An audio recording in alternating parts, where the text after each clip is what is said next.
Hey guys, welcome back. So today I'm going to be sharing 3 recipes that are perfect for game day, and the first one here is a buffalo chicken dip recipe. And I know people do buffalo chicken dip in all sorts of different ways, but I do mine with a rotisserie chicken, and it's kind of like a one pan deal type thing. So I'm just going to start by, as you can see, peeling the rotisserie chicken with my fingers. I think this gives the buffalo chicken dip the best flavor and the best texture in my opinion. I don't know, I think it makes a difference. And then you're going to preheat the oven to 350 degrees for later on in this recipe. And now I'm just taking the pan and putting it on the stove at medium heat and adding some Red's hot wing sauce. Actually, this is the mild one, the buffalo version. And I honestly just eyeball it. I add some now and then I'll add some again later. And you're just going to mix that up and let it kind of heat up as the chicken heats up. And then you're going to add 2 blocks of cream cheese. These are 8-ounce blocks, I believe. And you're just gonna peel it apart with your fingers so that it melts better. And this is why you definitely need clean hands for this recipe. It's a lot of using your fingers.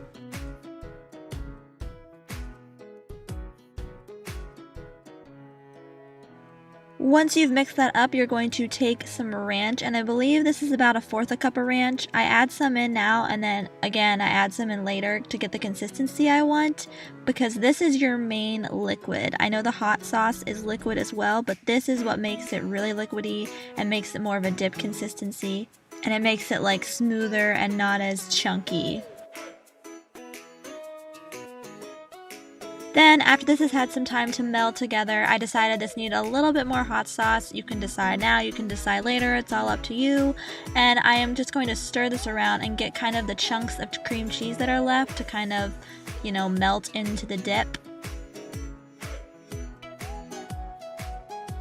And now it's time for the sharp cheddar cheese, and I usually add about 2 handfuls or so, 2.5 maybe to this. It all depends on how I'm feeling that day, and then you just kind of work this into the dip and it'll just meld together with the rest of it. Once again, it's all about the right consistency that you want, and I thought this needed to be a little bit more liquidy, so I added some more ranch, and then to that I added some more hot sauce to make sure I didn't lose any of the heat in the dip.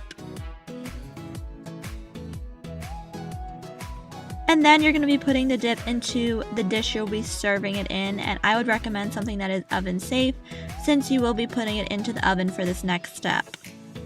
And then you're going to top it off with a sprinkle of the sharp cheddar cheese over the top layer of the dip.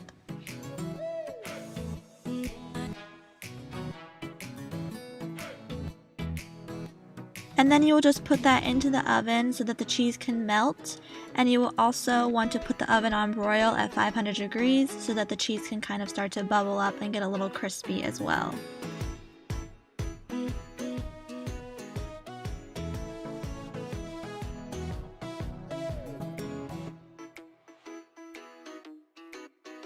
Okay, so this next dip is a layered taco dip. It's really simple and it's pretty easy if you ask me, and there's no cooking required. So you're just going to start with, as you saw, a can of refried beans, and you're going to add in a taco packet seasoning, and you're just going to mix that together and then spread that all along the bottom of this serving dish.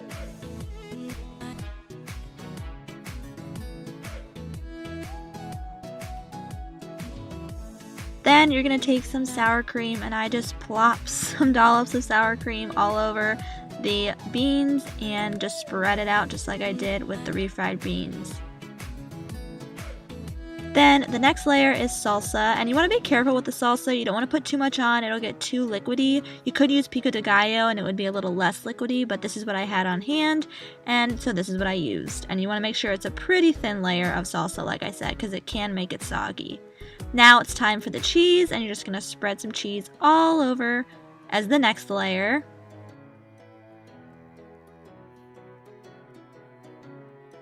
And then you're going to give this a little time to set, and so you're just going to transfer it into the fridge. And while you do that, it's time to make the lettuce kind of topping that I like to do, at least. You could just leave it at just shredded lettuce, but I like to add a little bit extra into it. So I'm going to start with the lettuce head, and I'm just going to chop it up as small as I can.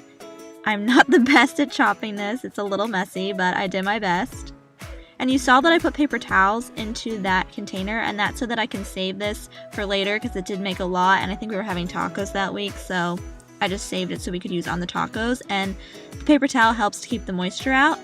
And next I'm taking some green onions and chopping those up pretty small, and I'm going to add those into the lettuce.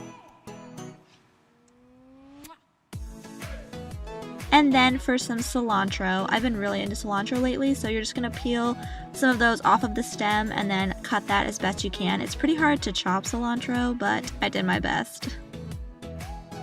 And you can add as much or as little as you want to the lettuce of the cilantro and the green onions. I just think it adds a little bit of flavor.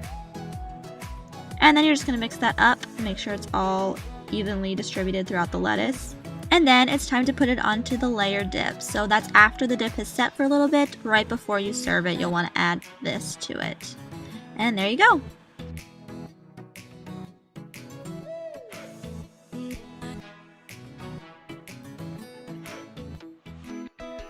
And last, I had to include a sweet option, and this is perfect for fall football game day season because it is a dip that you will be dipping apples into, and that is perfect for fall time. So first you're going to start with 2 packs of cream cheese, breaking those apart in your fingers, and then you're going to add some caramel sauce. I took about 3/4 of the can and put it in there, and you're going to mix it up, and I realized this was not working and I needed to put it into my mixer. So if you have a hand mixer or a stand mixer, add it to that, and then you will get the whipped kind of consistency that you want. And then you're going to add some Heath toppings to it just to give a little crunch, and you're going to mix it up again, and you can put as much as you want into it. Honestly, there's no exact measurement that I used. I just put whatever looked good. And then I'm taking that out and transferring it back into the bowl that I had it in at first, and it is the right consistency now.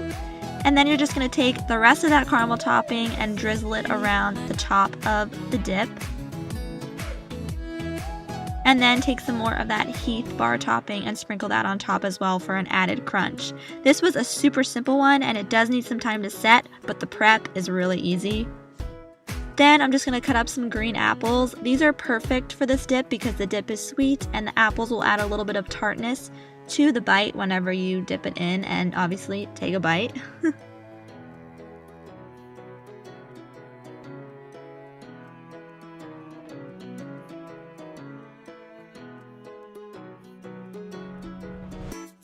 And there you have it, 3 game day dips, perfect for the football season. I hope you guys will try some of these out. Make sure you like this video and subscribe to my channel. I would really appreciate it, and I'll see you guys next week. Bye!